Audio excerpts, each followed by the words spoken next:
Hi, അസ്സലാമു അലൈക്കും, നമസ്കാരം. പുതിയൊരു വീഡിയോയിലേക്ക് എല്ലാവർക്കും സ്വാഗതം. അപ്പോൾ ഇന്നത്തെ വീഡിയോ നിങ്ങളെല്ലാവരും ആവശ്യപ്പെട്ട എൻ്റെ ജീവിത സ്റ്റോറിയാണ്. എവിടെ നിന്ന് തുടങ്ങണം, എങ്ങനെ തുടങ്ങണം എന്നറിയില്ല. കുറച്ചൊന്നും പറഞ്ഞാൽ തീരുമില്ല. പക്ഷെ നമ്മൾ പറയുമ്പോൾ കുറച്ച് ലാഗ് ചെയ്ത് പോയിട്ടുണ്ടെങ്കിൽ ക്ഷമിക്കണം. തുടക്കം എവിടെ നിന്ന് പറയാമെന്ന് വെച്ചാൽ എൻ്റെ സ്കൂൾ കാലഘട്ടം ചെറുപ്പത്തിൽ നിന്ന് തുടങ്ങണം. എന്നാലല്ലേ ഞാൻ ആരാണ് എന്താണെന്ന് നിങ്ങൾക്ക് മനസ്സിലാവുള്ളൂ. അപ്പോൾ സ്റ്റാർട്ടിങ് നമുക്ക് അവിടെ നിന്ന് തന്നെ തുടങ്ങാം എന്ന് വിചാരിക്കുന്നത്. അപ്പോൾ എങ്ങനെ സ്റ്റാർട്ട് ചെയ്യണമെന്ന് അറിയില്ല. ഏറ്റവും പാവപ്പെട്ട ഒരു കുടുംബത്തിലെ 4 മക്കളിൽ മൂത്തവളായിട്ടാണ് ഞാൻ. എൻ്റെ പേര് ആരിഫ. വളരെ കഷ്ടപ്പാട് നിറഞ്ഞൊരു ജീവിതമാണ് ഞങ്ങളത് ഉണ്ടായിരുന്നത് കേട്ടോ. എല്ലാവരും അക്കാലത്ത് പറയുന്നത് പോലെ തന്നെ മൂത്തവൾ മൂത്തവൾ മൂത്തവൻ എന്നൊക്കെ പറയുമ്പോൾ ഒരു മാറ്റിവെപ്പ് ഉണ്ടല്ലോ. മൂത്ത ആൾക്ക് എല്ലാം ക്ഷമിക്കണം, മൂത്ത ആൾക്ക് എന്താ പറയുക, എല്ലാത്തിനും പക്വത വേണം. പക്ഷെ ആളും ചെറുതായിരിക്കും. ജനിച്ചേട്ടനൊക്കെ തന്നെ ആരും മൂക്കൂലല്ലോ അല്ലേ. അപ്പം ചെറുപ്പത്തിലെ അവർക്കൊരു മാറ്റിവെക്കലാണ് മൂത്ത കുട്ടി എന്നുള്ളത്. അതിൻ്റെ താഴെ താഴെ വരുന്നവർക്ക് ലാളനും സ്നേഹവും ഒക്കെ ഉണ്ടാവും. അതുപോലെ തന്നെ എന്തെന്നെ ആയാലും ഒന്ന് നമുക്ക് മാറ്റി വെച്ചിട്ട് ഈ മൂത്തതല്ലേ, ഞങ്ങൾ മാറി നിൽക്ക്, നീ കഴിച്ചില്ലെങ്കിൽ എന്താ, ഈ മൂത്ത ആളല്ലേ, അവർ കഴിപ്പിക്ക്, നീ കൊടുത്തില്ലെങ്കിൽ എന്താ, അവർ കൊടുക്കട്ടെ, അവർ ചെറിയ കുട്ടികളല്ലേ, നിൻ്റെ താഴെയുള്ളതല്ലേ, അപ്പം ഞാനോ അറിയില്ല. പക്ഷെ അങ്ങനെയാണ് എൻ്റെ ജീവിതം കൊണ്ടുവന്നിട്ടുള്ളത്. ജീവിതത്തിൽ ഞാൻ അനുഭവിച്ചിട്ടുള്ളത് എല്ലാം മൂത്തതെന്ന് അത് എല്ലാത്തിലും വന്നു. സ്റ്റാർട്ടിങ്ങിൽ സ്കൂളിലെ ജീവിതത്തിലും വന്നു, എൻ്റെ വിവാഹ ജീവിതത്തിലും വന്നു. അതുപോലെ എൻ്റെ എല്ലാ കാര്യത്തിലും മൂത്തത് എന്നുള്ളൊരു മാറ്റിവെക്കൽ വന്നിട്ടുണ്ട്. എനിക്കറിയില്ല എല്ലാവരുടെ ഫാമിലിയിലും എങ്ങനെ ആയിരിക്കും എന്നുള്ളത് എനിക്കറിയില്ല. പൊതുവേ ഞാൻ കണ്ടുവന്നതൊക്കെ പലയിടത്തും ഞാൻ അനുഭവിച്ചതൊക്കെ അങ്ങനെ തന്നെയാണ്. അറിയുന്ന കഥ അങ്ങനെ തന്നെയാണ്. എന്ന് വെച്ചാൽ ഒരുപാട് കഷ്ടപ്പെടാനും ഉത്തരവാദിത്തത്തിൻ്റെ എല്ലാം ഭാരം തലയിൽ വയ്ക്കാനും ഒക്കെ മൂത്തവരാണ്. ഇളവർ സില്ലിയായിട്ട് ജീവിക്കുന്നത്, അങ്ങനെയൊക്കെയുള്ള ഒരുപാട് ജീവിതങ്ങൾ നമ്മൾ കണ്ടിട്ടുമുണ്ട്. പോട്ടെ, അതൊക്കെ വിടാം. അപ്പോൾ എൻ്റെ കഥ എന്ന് പറഞ്ഞാൽ സ്കൂൾ കാലഘട്ടം ഞങ്ങളുടെ വീട്ടിൽ ബാപ്പ ഉമ്മ 4 മക്കൾ. ഞാൻ പറഞ്ഞല്ലോ, മൂത്തത് 2 പെൺകുട്ടികളാണ്, ഞാനാണ് മൂത്തത്. എൻ്റെ താഴെ ഒരു അനിയത്തി, അതിൻ്റെ താഴെ 2 അനിയന്മാർ. സ്നേഹത്തിൻ്റെ ഒരു നിറകുടമായ 3 വല്യമ്മമാരെന്ന് പറഞ്ഞാൽ മനസ്സിലാവേ. ഒന്ന് ഉപ്പാൻ്റെ ഉമ്മ, ഒന്ന് ഉമ്മാൻ്റെ ഉമ്മ, പിന്നെ ഉമ്മാൻ്റെ ഉമ്മ. അങ്ങനെയായിട്ട് വരും. ഉമ്മായിട്ടല്ല, എളിയുമായിട്ട് വരും. അവർ അങ്ങനെ ഒരു റിലേഷൻ ഞങ്ങൾ പറഞ്ഞാൽ മനസ്സിലാവില്ല. ഉപ്പാൻ്റെ ഉമ്മാൻ്റെ എളിയുമായിട്ടും വരും. അപ്പോൾ അങ്ങനെ ഒരു അങ്ങനെയുള്ളൊരു ബന്ധം. അങ്ങനെ 3 വല്യമ്മമാരാണ് ഉണ്ടായിരുന്നത്.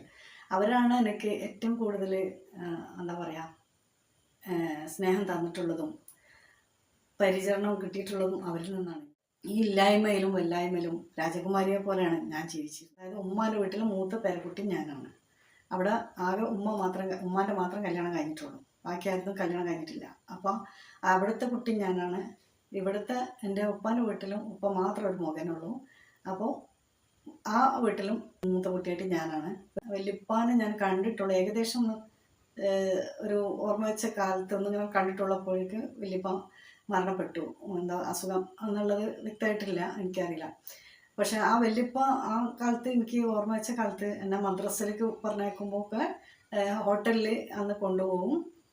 പിന്നെ പെൺകുട്ടികളൊന്നും അങ്ങനെ കൊണ്ടുപോകില്ല. പക്ഷെ എൻ്റെ വല്യപ്പ അത്രയും ഒരു നല്ലൊരു എന്താ പറയുക, അത്യാവശ്യം നല്ലൊരു ബിസിനസ്, മീനിൻ്റെ ചാപ്പ എന്നൊക്കെ പറയും, അതൊക്കെ വല്യപ്പാക്ക് ഉണ്ടായിരുന്നു. പാർട്ട്ണർഷിപ്പിലൊക്കെ അത്യാവശ്യം നല്ലൊരു ഇതായിരുന്നു. പേര് കേട്ട ആളുണ്ടായിരുന്നു. 2 വല്യപ്പന്മാരും നല്ലൊരു തറവാടികൾ തന്നെയായിരുന്നു, പേര് കേട്ട ആൾക്കാരുണ്ടായിരുന്നു. ആരോട് പറഞ്ഞാലും ഉപ്പാനും ഉമ്മാൻ്റെ പേര് പറഞ്ഞാലും എല്ലാം മനസ്സിലാവില്ല, വല്യപ്പന്മാരെ പേര് പറഞ്ഞാലാണ് അവർക്ക് മനസ്സിലാവുക. അപ്പം അത്രയും ഒരു ഇതായിരുന്നു ആ കാലത്തൊക്കെ നമ്മൾ. അപ്പം വല്യപ്പ കൊണ്ടുപോയിട്ട് വെള്ളച്ചായ ആണ് തരിക. വെള്ളച്ചായ വാങ്ങിത്തരും, വെള്ളപ്പം മേടിച്ചു തരും, പുട്ട് മേടിച്ചു തരും. ഇങ്ങനെ തന്നിട്ടാണ് മദ്രസ കൊണ്ടുപോകുക. അതായത് വീട്ടിൽ വല്യമ്മ ഒക്കെ ഉണ്ടാക്കിയിട്ടുണ്ടെങ്കിലും ചായ അവിടെ നിന്ന് കുടിക്കണ്ടെന്ന് പറഞ്ഞിട്ട് തന്നെ കൊണ്ടുപോയിട്ട് അവിടെ നിന്ന് കഴിച്ചിട്ടാണ് കൊണ്ടുപോകുക. ചെറുപ്പത്തിൽ കാലിൽ തണ്ട, വെള്ളിൻ്റെ തണ്ട ഉണ്ടല്ലോ, അങ്ങനത്തെ വലിയ ഉരുണ്ടിട്ടുള്ള തണ്ട, അരഞ്ഞാണം, പിന്നെ ഇളക്കന് പോലത്തെയൊക്കെ അങ്ങനെയൊക്കെയുള്ള ആഭരണങ്ങളൊക്കെ എനിക്ക് ഉണ്ടായിരുന്നു കേട്ടോ.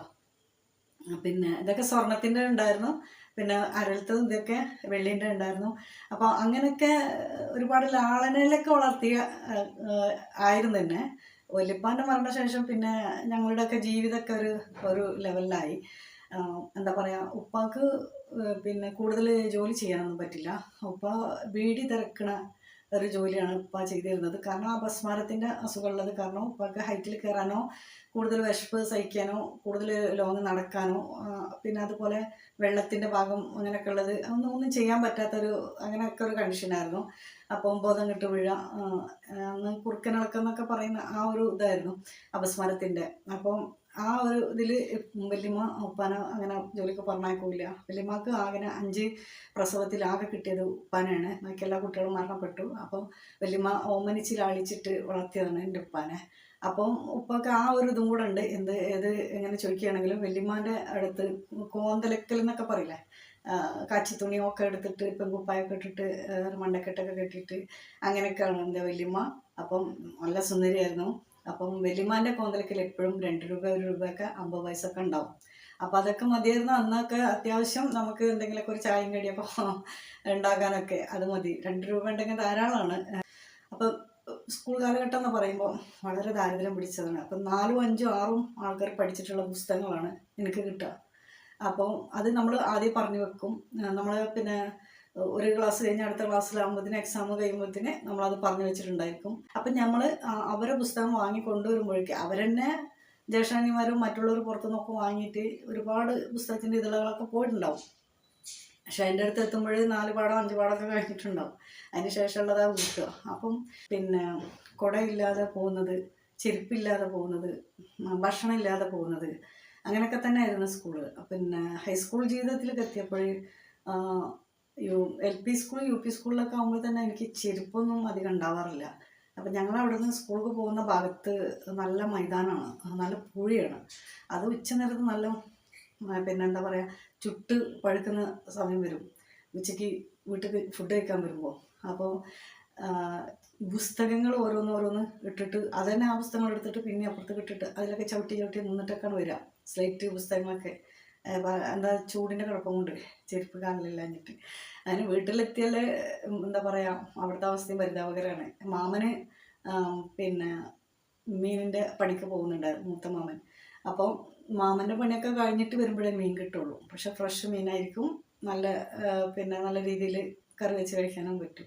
പക്ഷെ അത് കിട്ടാനും ലേറ്റാവും, ഉച്ചയ്ക്കൊന്നും കിട്ടില്ല. അപ്പോൾ വല്യമ്മാൻ്റെ ഒരു സ്പെഷ്യൽ കറിയുണ്ട്. ഇത്തിരി പുളിയും ഉണക്കമുളക് ചുട്ടിട്ട് എടുക്കുക, കപ്പൽ മുളക് ചുട്ടെടുക്കുക അടുപ്പിലിട്ടിട്ട്, എന്നിട്ട് ഉപ്പും ഇത്തിരി വെളിച്ചെണ്ണയും കൂട്ടിയിട്ട് നല്ല ഞെരടി തരും.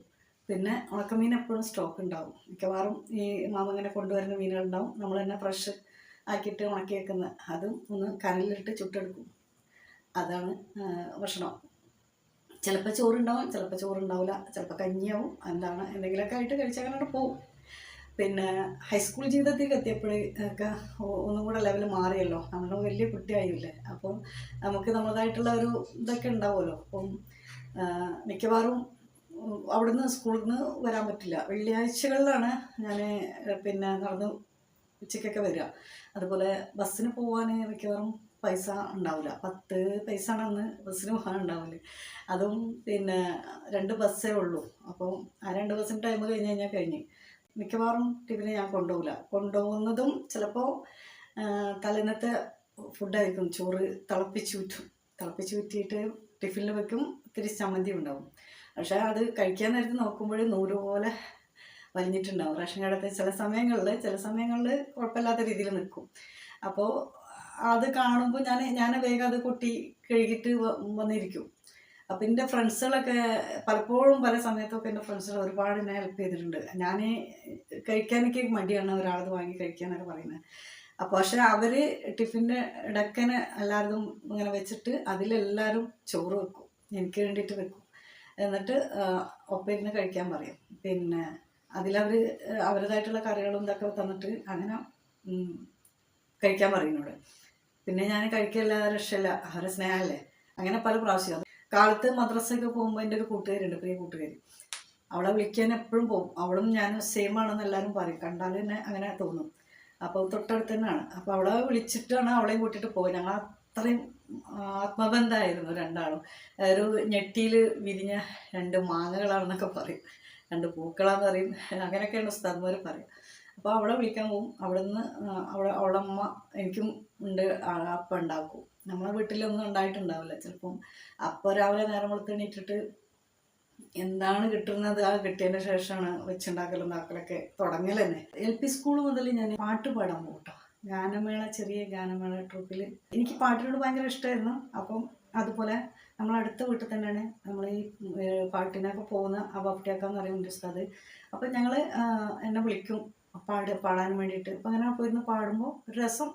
അങ്ങനെ പറഞ്ഞ് പിന്നെ നമുക്ക് പ്രോഗ്രാമിന് പോവാം, പറഞ്ഞോട് ചോദിക്കട്ടെ എന്നൊക്കെ പറഞ്ഞ് അങ്ങനെ ചോദിച്ച് സമ്മതമൊക്കെ മേടിച്ച് അങ്ങനെ ഓരോ പരിപാടി, കല്യാണ പരിപാടി ഇങ്ങനെയൊക്കെ ആകുമ്പോൾ അവിടേക്കൊക്കെ കൊണ്ടുപോകും. കോഴിക്കോട്, അങ്ങനെ താന്നൂർ, പരപ്പനങ്ങാടി, അങ്ങനെയൊക്കെയുള്ള പല സ്ഥലങ്ങളും കുട്ടികൾ കേട്ടോ.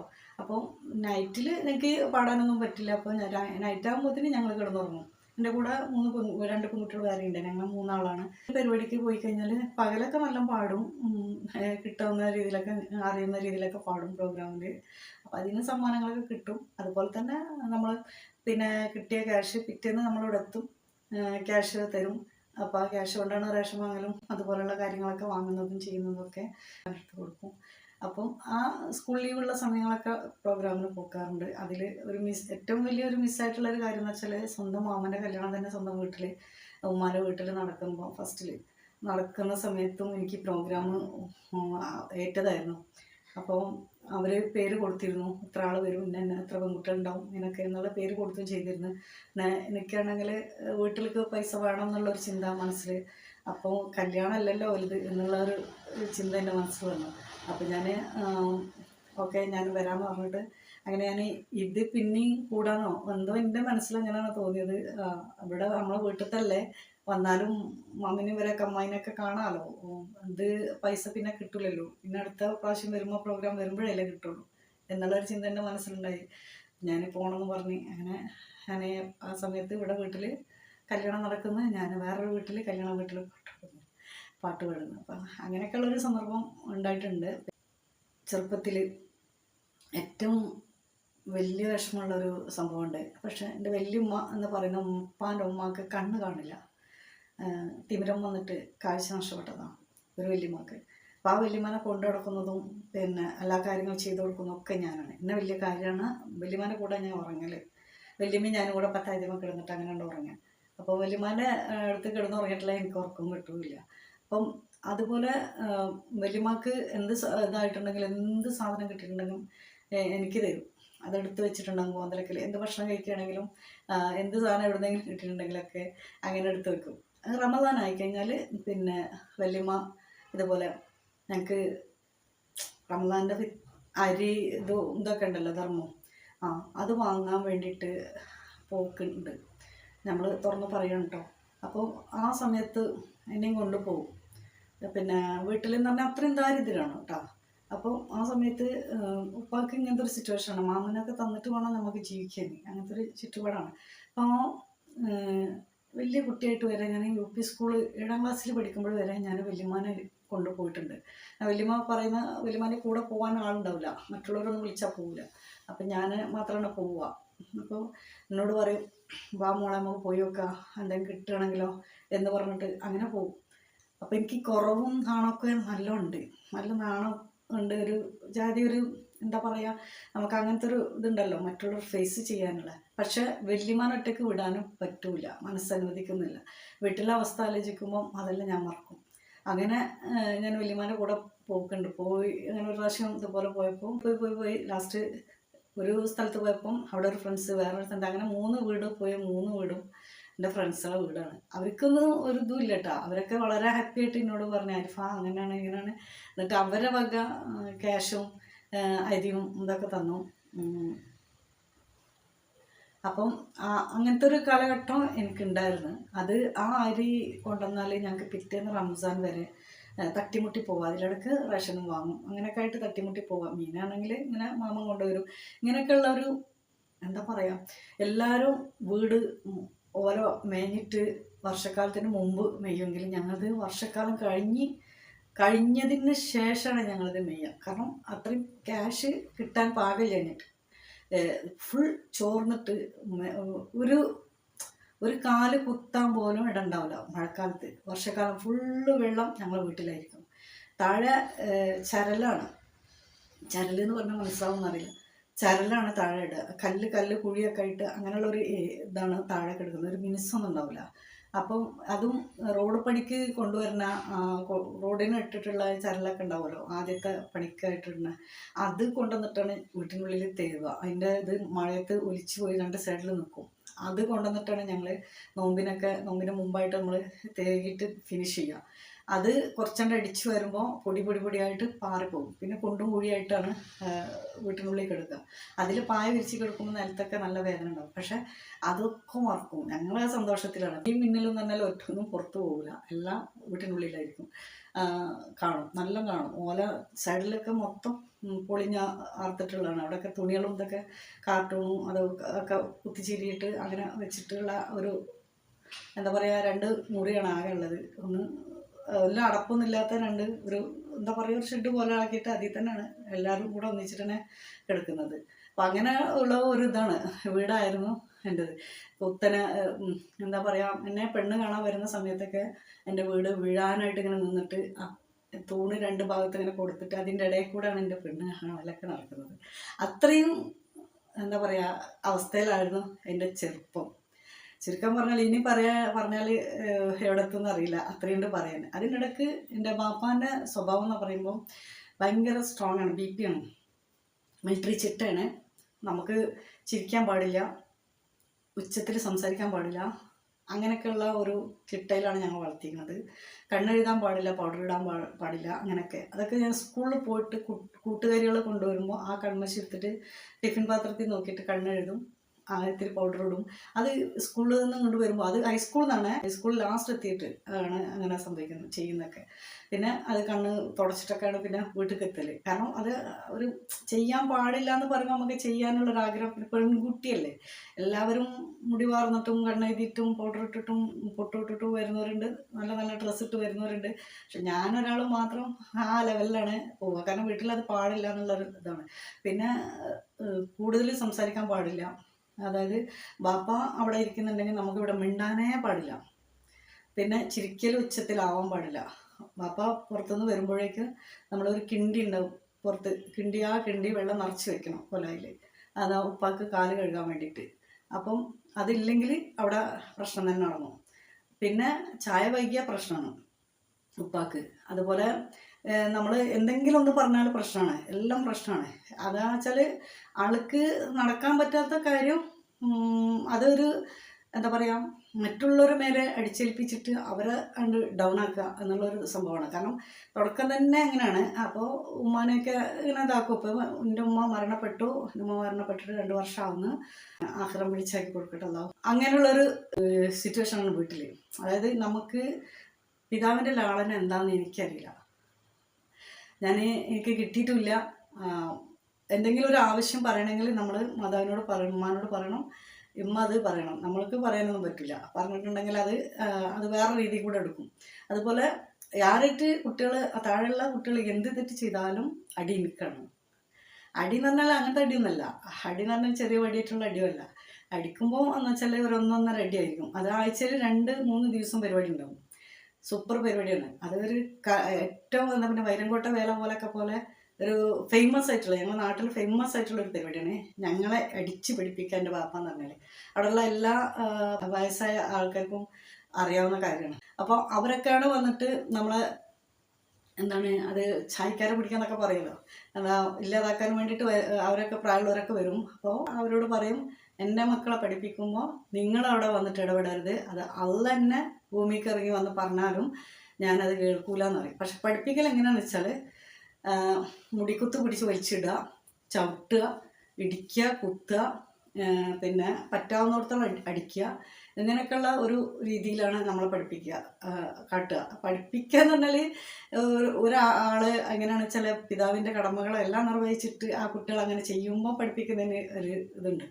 ഇത് പിതാവിൻ്റെതായിട്ടുള്ള ഒരു കാര്യങ്ങളുമില്ല. പോട്ടെ, രണ്ട് കൈയും നാവും ഉണ്ട്, അതിൽ ലാളനയും കൊടുക്കുക, സ്നേഹം കൊടുക്കുക, അങ്ങനെയുള്ളൊരു കാര്യങ്ങൾ കൊടുത്തിട്ട് പിന്നെ കുട്ടികൾ വഷളാവുമ്പോഴോ ഇതാക്കുമ്പോഴോ അവരെന്തെങ്കിലും കാട്ടുക, അടിക്കുക, അതൊക്കെ മാതാപിതാക്കൾ അർഹതപ്പെട്ടത് തന്നെയാണ്. അപ്പം എന്താണ് പറയുക, സ്നേഹിക്കാൻ പറ്റുന്നവർക്ക് ശിക്ഷിക്കാനും അർഹതയുള്ളൂ അല്ലേ. അപ്പം അത് വേറെ കാര്യം. അപ്പോൾ അങ്ങനെയൊക്കെയുള്ള ഒരു ചിട്ടുണ്ട് എന്ന് പറഞ്ഞാൽ അതിൽ ഒരുപാട് പ്രശ്നങ്ങൾ. എന്താ വെച്ചാൽ ഞങ്ങൾ അടിക്കുമ്പോൾ ഞങ്ങൾ പിന്നെ നെട്ടോട്ടോടൽ എൻ്റെ ഉമ്മാൻ്റെ വീട്ടിലേക്കാണ്. അവിടെ എൻ്റെ ഉമ്മാൻ്റെ അനിയത്തിയുണ്ട്, ഊമ്മയാണ് ആൾ, നല്ല ശക്തിയും പവറൊക്കെ ഉള്ള ആളാണ്. അപ്പോൾ ആൾ തന്നെയാണ് ഞങ്ങളെ പോറ്റുന്നത്, നല്ല രീതിയിൽ നോക്കലും മുടി വാർന്നരലും ഞങ്ങളെ നോക്കലൊക്കെ ആളാണ്. അവിടുത്തെ പണി കഴിഞ്ഞ് വന്നാൽ നേരെ എൻ്റെ ഉമ്മാൻ്റെ അടുത്ത് വരും, ഞങ്ങളെ വീട്ടിൽ വരും. ബാക്കിയുള്ള കാര്യങ്ങളൊക്കെ അവിടെ ചെയ്യലും താക്കലൊക്കെ ഈ എളീമ എന്ന് പറഞ്ഞ ആളാണ്. അപ്പോൾ ഉമ്മാക്ക് പകരമായിട്ടൊരു ഉമ്മായിട്ട് തന്നെയാണ് ഞങ്ങൾ അവരെ കാണുന്നത്. അപ്പോൾ ഞങ്ങൾ രക്ഷപ്പെടാൻ വേണ്ടിയിട്ട് അവിടേക്കാണ് പോവുക. അപ്പോൾ അത് കുറച്ചൊരു പേടി എളിമാനാണ്. അപ്പോൾ എളിമാൻ്റെ അടുത്ത് പോയാൽ ഞങ്ങൾ കുറച്ച് രക്ഷപ്പെടും. കട്ടിൻ്റെ ചോട്ട് എവിടെയെങ്കിലും ആക്കിയിടും ഞങ്ങൾ, എന്നിട്ട് പനിട്ട് ചീത്ത പറയും, ഉണ്ടാക്കും. അതൊരു വലിയൊരു തോടൊക്കെ ഉണ്ട്, ആ തോടൊക്കെ ചാടി കടന്നിട്ട് വേണം പോകാൻ. തോട് ചാടി കിടക്കാൻ തന്നെ എത്ര പോറൊക്കെ വെള്ളം ഉണ്ടാവും ചിലപ്പോൾ, അതൊക്കെ നീന്തിയിട്ട് വേണം പോകാൻ. അപ്പോൾ കിട്ടുകയാണെങ്കിൽ പിടിച്ചിട്ട് പിന്നെ ആ ദേഷ്യത്തിന് പിന്നെ നല്ല പൂസും. അങ്ങനെയൊക്കെയാണ് വാപ്പാൻ്റെ ഒരു സ്നേഹം പ്രകടിപ്പിച്ചിരുന്നത്. ഇന്നും ആ കല നടന്നുകൊണ്ടിരിക്കുന്നുണ്ട്. അത് ഇപ്പോഴെന്നല്ല, എൻ്റെ മക്കളെ മുന്നിൽ നിന്ന് വരെ എൻ്റെ വാപ്പ എന്നെ അവിടെ അങ്ങനെ ചെയ്തിട്ടുണ്ട്. ഞാൻ ഈ കാര്യത്തിൽ ഞാൻ പ്രത്യേകം പറയുന്നു, ഞാൻ ഈ സംസാരത്തിൽ വന്നു പോയിട്ടുള്ള കാര്യങ്ങളാണ്. ഞാൻ എൻ്റെ ചെറുപ്പം നിങ്ങളോട് പറഞ്ഞെന്നുള്ളൂ. അതിൻ്റെ പേരിൽ എൻ്റെ ബാപ്പാനെയോ എൻ്റെ മക്കളെയോ എൻ്റെ ബാക്കിയുള്ള ഭർത്താവിനെയോ മാതാവിനെയോ നിങ്ങളാരും ഒന്നും പറയണ്ട. നിങ്ങൾക്ക് എത്ര വേണമെങ്കിലും എന്ത് വേണമെങ്കിലും പറയാം, പക്ഷെ എൻ്റെ ഫാമിലിനെ പറയുന്നത് എനിക്ക് ഇഷ്ടമല്ല. അതുകൊണ്ട് തന്നെ ഞാൻ പിന്നെ ഇത് പറയണോ എന്ന് ചിന്തിച്ചത്. കാരണം ഇങ്ങനെ വന്ന് പറയുമ്പോഴും നമ്മൾ ആരാണെന്നുള്ളതും നമ്മളെ ജീവിത ചരിത്രം പറയുമ്പോൾ അവരൊക്കെ ഉൾപ്പെടും. അപ്പോൾ ആരും ഞാൻ മനം കെടുത്താനോ ആരും പരിഹസിക്കാനോ അല്ലെങ്കിൽ ആരെ പേരും വലിച്ചെടുക്കാനോ ഞാൻ ആഗ്രഹിക്കുന്നില്ല. പക്ഷേ ഇതിലായി പോകുന്നതാണ്. അപ്പോൾ അതുകൊണ്ട് പിന്നെ എല്ലാവരും അങ്ങനെ കമൻ്റ് ഇടുമ്പോൾ എനിക്ക് ഇഷ്ടമുള്ള കാര്യമല്ല. വേറെ എന്ത് വേണമെങ്കിൽ നിങ്ങൾക്ക് പറയാം. അപ്പോൾ ഇങ്ങനെയൊക്കെയുള്ള ഒരു സാഹചര്യത്തിൽ കൂടെ ഞാൻ കടന്നു വന്നിട്ടുണ്ട്. അങ്ങനെ 10ാം ക്ലാസ്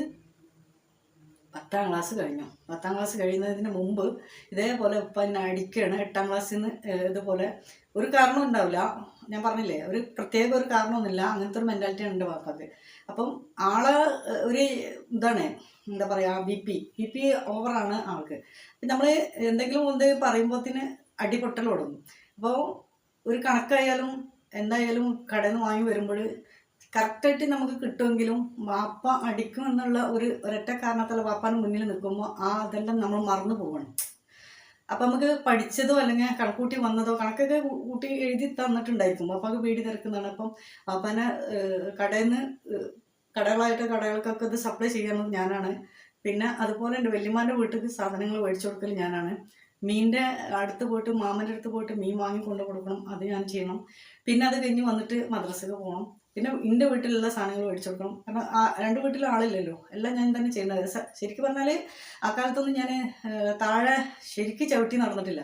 ഇങ്ങനെ കൊക്കിയിട്ട് കൊക്കിയിട്ട് നടക്കല്. ഇപ്പോൾ പലരും പറയുന്നത് പിന്നെ ഇവൾക്ക് കാല് താഴെ വെക്കാൻ അറിയില്ല എന്ന് തോന്നുന്നു, അതൊന്ന് കാണിച്ച് നോക്കുമെന്ന്. അല്ലെങ്കിൽ കാലിന് ഞെരിയാണിക്ക് അടിക്കണോ, കാല് ശരിക്കും ഭൂമിയിൽ വെച്ചിട്ട് പെൺകുട്ടികളാകുമ്പോൾ നടക്കാൻ പറ്റണ്ടേ, അതിന് വേഗം എത്തണമെങ്കിൽ അതാണ് പറ്റുള്ളൂ. പിന്നെ അതുപോലെ തന്നെ നമുക്ക് ഭക്ഷണം എന്ന് പറഞ്ഞ സാധനം കറക്റ്റായിട്ട് നമുക്ക് കിട്ടുന്നില്ല. അപ്പം നമ്മളെ ഒരു വിശപ്പും ആ ഒരു ഇതൊക്കെ ഉണ്ട്, നമ്മളെ ശരീരത്തിന് ശക്തിയുമില്ല, പവറും ഇല്ല.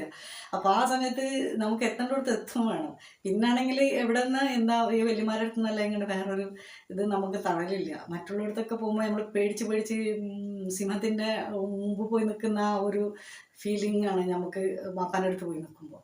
ഇന്നും അങ്ങനെ തന്നെയാണ് കേട്ടോ. അപ്പോൾ അങ്ങനെയുള്ള ഒരു ജീവിതത്തിൽ 8ാം ക്ലാസ്സിലെത്തുമ്പോൾ ഇതുപോലെ ബാപ്പ ഒന്ന് അടിച്ചതാണ്. ഞാൻ അടിച്ച സമയത്ത് പേരക്കൻ്റെ ഇതായിരുന്നു, വടിയായിരുന്നു. അപ്പോൾ അതിങ്ങനെ അടിക്കുന്ന സമയത്ത് 2 കേട്ടോ ഉണ്ടായിരുന്നു, 2 അപ്പോൾ അതിന് ഒന്ന് കണ്ണിൽ കുത്തി, ഇടത് കണ്ണിൽ കുത്തി. അപ്പോഴെ ഒരു മിന്നൽ വന്നു, അത്ര തന്നെ എനിക്കറിയുള്ളൂ, വേറെ ഒന്നും എനിക്കറിയില്ല. അപ്പോൾ ഞാൻ അറിയാതെ ഒരു സൗണ്ട് ഇട്ടു, അറിയാതെ സൗണ്ട് വന്നു പോയി. ആ കണ്ണ് പൊത്തി പിടിച്ച് ഞാനൊരു പുറത്ത് വന്നു. പിന്നെ ആ കണ്ണ് പിന്നെ തുറന്ന് നോക്കുമ്പോൾ ചോരയാണ്, കണ്ണ് നിറയെ ചോരയാണ്. പിന്നെ ആ കണ്ണും കൊണ്ട് ഞാൻ 4-5 മാസം 6 മാസത്തോളം ആ കണ്ണും കൊണ്ട് നടന്നു.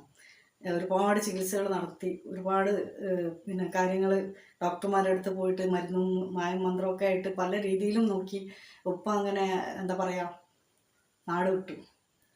ഉപ്പാക്ക് എല്ലാവരുടെ ചോദ്യങ്ങളും ഇതാക്കാൻ പറ്റുന്നില്ല, മനസ്സിനെന്തോ വിഷമമൊക്കെ വന്നു, എന്നെ ഫേസ് ചെയ്യാൻ പറ്റാത്തൊരവസ്ഥ വന്നു. അങ്ങനെ ലാസ്റ്റ് ആള് നാട് വിടുകയാണ്, മിണ്ടാതെ പോവുകയാണ് നാട്ടിൽ നിന്ന്. അങ്ങനെ ഞങ്ങൾ അറിയുന്നില്ല.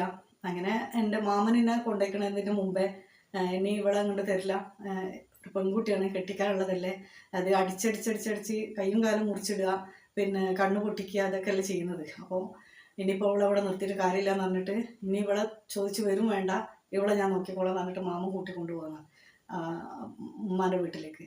അപ്പം ആ ഒരു ഇതും കൂടെ വന്നപ്പം മനസ്സ് എന്തോ ഇതായിട്ടുണ്ടായിരിക്കാം. അപ്പോൾ ആള് മിണ്ടാതെ പോയി. അങ്ങനെ പിന്നെ മാസങ്ങൾക്ക് ശേഷം കണ്ണ് നഷ്ടപ്പെട്ടു എന്ന് പറഞ്ഞു. കണ്ണ് നഷ്ടപ്പെട്ടു. അപ്പോൾ കണ്ണിന് പകരം ആട്ടിൻ്റെ ഈ കണ്ണ് ഒഴിവാക്കിയിട്ട് ആട്ടിൻ്റെ കൃഷ്ണമണി വെക്കണം, അല്ലെങ്കിൽ വേറെ ഏതെങ്കിലും കൃഷ്ണമണി വെക്കേണ്ടി വരും. കാഴ്ച നഷ്ടപ്പെട്ടു, കണ്ണിന് ഒന്നും പറ്റില്ല എന്ന് പറഞ്ഞിട്ട് അങ്ങനത്തെ ഒരു സിറ്റുവേഷൻ വന്ന് ലാസ്റ്റ് ഘട്ടം എത്തിയപ്പം അങ്ങനെ നിൽക്കുന്ന സമയത്താണ് നമ്മൾ ഇവിടെ കൊടക്കൽ ഹോസ്പിറ്റലിൽ വെച്ചിട്ട് ഒരു ക്യാമ്പ് ഉണ്ടായിരുന്നു, ക്യാമ്പ്. അപ്പോൾ ഒരുപാട് സ്ഥലത്തു നിന്ന് ഡോക്ടർമാർ വന്നിരുന്നു, അങ്കമാലി അങ്ങനെയൊക്കെയുള്ള ഒരുപാട് സ്ഥലത്തു നിന്ന് ഡോക്ടർമാർ വന്നിരുന്നു. പിന്നെ അവരെ കാണിച്ച് അവരുടെ അടുത്തു നിന്നാണ് പിന്നെ എൻ്റെ ട്രീറ്റ്മെൻറ്റൊക്കെ മാറി വരുന്നത്.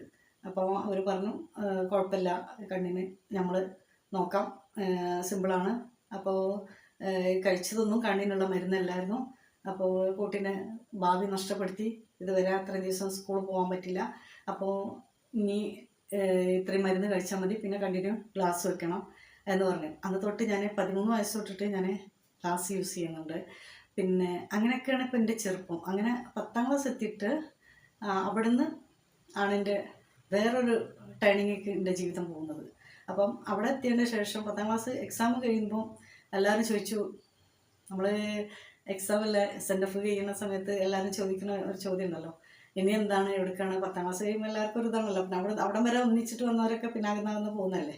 അപ്പോൾ അവിടെ നിന്നൊരു ചോദ്യമുണ്ട് എല്ലാവരും, ഇനി എവിടെയാണ്, എന്താണ്, എങ്ങനെയാണെന്ന്. അപ്പോൾ അന്നത്തെ കാലത്ത് എന്ന് പറഞ്ഞാൽ ഞങ്ങളുടെ ഭാഗങ്ങളിൽ എന്ന് പറഞ്ഞാൽ തീരദേശമാണ്. അപ്പം അവിടെ എന്ന് പറഞ്ഞാൽ പെൺകുട്ടികളെ വേഗം കെട്ടിക്കുന്നവരാണ്. അപ്പം ഞങ്ങൾ എൻ്റെ എന്തോ ഒരു ഭാഗ്യത്തിനാണ് 10ാം ക്ലാസ് വരെ പോയതെന്ന് എനിക്ക് പറയാം. അടുത്തുള്ളവരൊക്കെ അങ്ങനെ ഏകദേശം അങ്ങനെ തന്നെയാണ്. 8ാം ക്ലാസ്സിൽ നിന്ന് കല്യാണം കഴിച്ചവരുണ്ട്, 7ാം ക്ലാസ്സിൽ നിന്ന് എൻഗേജ്മെൻറ്റ് കഴിഞ്ഞ് മോതിരിട്ടിട്ട് പറഞ്ഞു ഒപ്പിക്കാന്നറിയും, അത് കഴിഞ്ഞവരുണ്ട്. ഒക്കെ എൻ്റെ കൂട്ടുകാരികളുണ്ട്, അല്ലാത്തവരും ഉണ്ട് കേട്ടോ. അതായത് 15 വയസ്സ് 17 വയസ്സ് കഴിഞ്ഞിട്ടും കല്യാണം കഴിക്കാത്തവരുണ്ട്, അങ്ങനെയുള്ള ആൾക്കാരും ഉണ്ട്. അപ്പം ഈ എല്ലാവരും ഇങ്ങനെ ചോദിക്കുമ്പോൾ പലരും അങ്ങനെ കാര്യങ്ങളൊക്കെ പറയണം, കല്യാണ കാര്യങ്ങളൊക്കെ. ഞാൻ പറഞ്ഞ് എനിക്ക് നേഴ്സാവണം, എനിക്കത് ഭയങ്കര ഇഷ്ടമാണ്. പക്ഷേങ്കിൽ പഠിക്കാൻ പറ്റുമെന്ന് എനിക്ക് തോന്നണില്ല, കാരണം ഞാൻ ജയിക്കുമെന്ന് എനിക്ക് തന്നെ അറിയില്ല. അങ്ങനത്തെ ഒരു സിറ്റുവേഷനാണ്. വലിയ പഠിപ്പിച്ചിട്ടുമല്ല, എന്നാൽ പഠിക്കാനുള്ള സാഹചര്യമില്ല. വീട്ടിൽ ഇഷാബാങ്ക് കൊടുത്തു കഴിഞ്ഞാൽ പിന്നെ നമുക്ക് പഠിക്കാനുള്ള ഒരു ഇതില്ല. മണ്ണെണ്ണ വിളക്ക് അവിടെ കിടത്തണം എന്നുവെച്ചാൽ പിന്നെ ഒരു ലേശം മണ്ണെണ്ണ റേഷൻ്റെ കിട്ടിയാൽ അതുകൊണ്ട് കൊണ്ടു നടക്കേണ്ട, ഒരു മാസം മൊത്തം കൊണ്ടുപോകണം. അപ്പോൾ റാന്തൽ ഇത്രയും വിളക്കുകളൊക്കെ എല്ലാവർക്കും അവിടെ ഇവിടെയൊക്കെ വേണം. അപ്പോൾ കുറച്ച് ടൈം പഠിക്കുക, എല്ലാവരും കൂടെ കൂടിയിട്ടുള്ള റൂമല്ലേ. അപ്പം നമ്മൾ വിളക്ക് കത്തിച്ചിരിക്കുന്നത് ശരിയല്ല, അപ്പോൾ മറ്റുള്ളവർക്ക് ഉറങ്ങാൻ പറ്റില്ല. അങ്ങനെയൊക്കെ ആയിരുന്നു രാത്രിത്തെ ഇത് പകല് പിന്നെ കണക്ക് തന്നെ. അപ്പം പിന്നെ മൊത്തത്തിൽ അവിടെ പോയി. പിന്നെ പുസ്തകത്തിൻ്റെ കഥ ആരും കുറ്റം പറയില്ല, ഞാൻ വലിയ പഠിപ്പ് ഇഷ്ടമല്ലാത്തത് കാരണമാണ് ഒന്നാമത്തത്. പിന്നെ ഇങ്ങനത്തെ സാഹചര്യങ്ങളുണ്ടല്ലോ, സാഹചര്യത്തിനൊന്നും നമുക്ക് പറയാൻ പറ്റില്ല, വേണമെന്ന് വെച്ചാൽ എനിക്ക് പഠിക്കാമായിരുന്നു അല്ലേ. അപ്പോൾ അതുകൊണ്ട് അങ്ങനെയൊക്കെ ആയതുകൊണ്ടായിരിക്കും ഇങ്ങനെ ഉണ്ട് വന്നത്. പഠിച്ചിരുന്നെങ്കിൽ ഞാൻ എവിടെയെങ്കിലും എത്തിയിരുന്നു. അപ്പോൾ അതിനിടയിൽ എനിക്കൊരു ബാൽ ടി വി പിടിപെട്ടു, ഒരു പനിയും ഇതൊക്കെ ആയിട്ട്. അപ്പോൾ എൻ്റെ ടീച്ചറാണ് അത് കാണുന്നത്. അപ്പോൾ ഏകദേശം എനിക്ക് മനസ്സിലാക്കാൻ പറ്റും. അപ്പം സ്കൂൾ ഫെസ്റ്റിവലിന് പിന്നെ യൂത്ത് ഫെസ്റ്റിവലിന് പിന്നെ പരിപാടിക്ക് തലവാർന്ന് തരുമ്പോൾ ഇവിടെ ഇങ്ങനെ ഒരു മുഴ കണ്ടു ടീച്ചർ. അപ്പം അവർക്കൊക്കെ തന്നെ വലിയ കാര്യമാണ്. അപ്പോൾ ടീച്ചർ സരോജിനി ടീച്ചർ എന്ന് പറയും. അപ്പോൾ ടീച്ചറിനോട് പറഞ്ഞു, മുള എന്താ ഇവിടെ ഒരു പിന്നെ ഒരു മുഴ കാണുന്നുണ്ടല്ലോ ചെവിൻ്റെ ബാക്കിലായിട്ട്, അത് നാളെ തന്നെ ഇത് ഡോക്ടറെ കാണിച്ചിട്ട് പിന്നെ എന്താണെന്ന് നോക്കണം കേട്ടോ, അത് എന്തോ ഒരു പ്രശ്നം പോലെ എനിക്ക് തോന്നുന്നുണ്ട്. ആയിക്കോട്ടെ ടീച്ചർ എന്ന് പറഞ്ഞു. അങ്ങനെ പിറ്റേന്ന് ഞാൻ ഉമ്മാനോട് ഇങ്ങനെ പറഞ്ഞു വന്ന് സ്കൂളിൽ വന്നിട്ട് ഉമ്മാനോട് പറഞ്ഞു ഇങ്ങനെ ഒരു സംഭവം ഉണ്ട്, അപ്പോൾ ഉമ്മ ഒന്ന് ഡോക്ടറെ കാണിക്കാൻ ടീച്ചർ പറഞ്ഞിരുന്നു. അങ്ങനെ പറഞ്ഞപ്പോഴാണ് ഇത് പിന്നെ അസുഖമാണ്, ബാൽ ടി ബി ആണെന്ന് പറയുന്നത്. അപ്പോൾ അത് പറയാൻ കാരണം എന്താ വെച്ചാൽ ആ അസുഖം വന്നിട്ട് എനിക്ക് ഇഞ്ചക്ഷൻ ഉണ്ടായിരുന്നു, കുറേ ദിവസത്തിന് എത്ര ദിവസമാണെന്നുള്ളത് 2 ആഴ്ചയാണോ 3 ആഴ്ചയാണോ അറിയില്ല. അപ്പോൾ ആ ഇഞ്ചക്ഷൻ 2 നേരം വെക്കണം, രാവിലെ വെക്കണം വൈകുന്നേരം വെക്കണം. അതെന്ന് പറഞ്ഞാൽ ഞങ്ങൾ അവിടെ നിന്ന് ഒരുപാട് ദൂരം കണ്ട് വരണം, വാക്കാട് എന്ന് പറയും ഹെൽത്ത് സെൻ്ററിൽ. അവിടെ വെച്ചിട്ടാണ് എനിക്ക് ഈ ഇഞ്ചക്ഷൻ ചെയ്യുന്നത്. അപ്പോൾ നിൻ്റെ സ്കൂൾ എടുക്കുന്നത് പടിഞ്ഞാറക്കര എന്ന് പറയും, ഒരുപാട് ദൂരമുണ്ട്, എനിക്ക് കിലോമീറ്റർ ഇപ്പോൾ പറയാൻ പറ്റില്ല.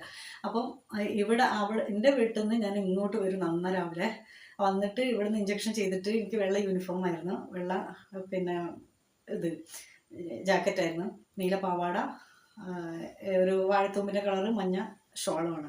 അപ്പോൾ ഇത് ഇങ്ങനെ കൈ ബസ്സിൽ ഇങ്ങനെ പിടിക്കുമ്പോൾ ഈ ഇതിൽ കൂടെ ഇങ്ങനെ ചോര വരും, ചോര എപ്പോഴും മിക്കവാറും അങ്ങനെ ആവുന്നുണ്ട്. അപ്പോൾ അവിടെ നേഴ്സിന് ഭയങ്കര ഇഷ്ടമാണ് ഞാൻ ഇങ്ങനെ ആയിട്ടും സ്കൂളിൽ പോകുന്നുണ്ടല്ലോ, ഇഞ്ചക്ഷൻ അടിച്ച പാട് നല്ല സ്ട്രോങ് ആണ്, ആ ഇഞ്ചക്ഷൻ അടിച്ച പാട് നേരെ സ്കൂളിലേക്കാണ് പോകുമ്പോൾ സ്കൂളിൽ പോയാലും ടിഫിനും മറ്റുള്ള കാര്യങ്ങളൊന്നും ഇല്ല എന്നുള്ള പറഞ്ഞില്ലേ, അങ്ങനത്തെ ഒരു സിറ്റുവേഷൻ.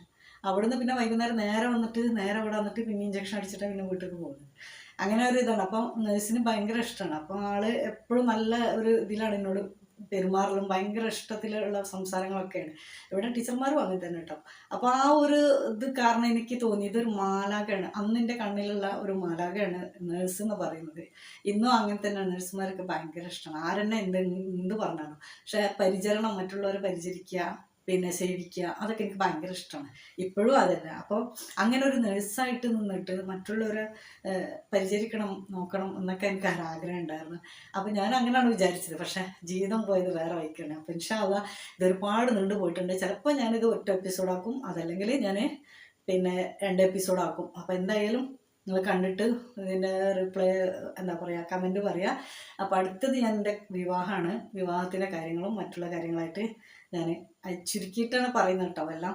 അപ്പം അടുത്ത എപ്പിസോഡ് എന്നല്ല, അടുത്ത വീഡിയോ അടുത്ത ഭാഗത്തേക്കാണ്. അപ്പോൾ എല്ലാവർക്കും അസ്സലാമു അലൈക്കും, അസ്സലാമു.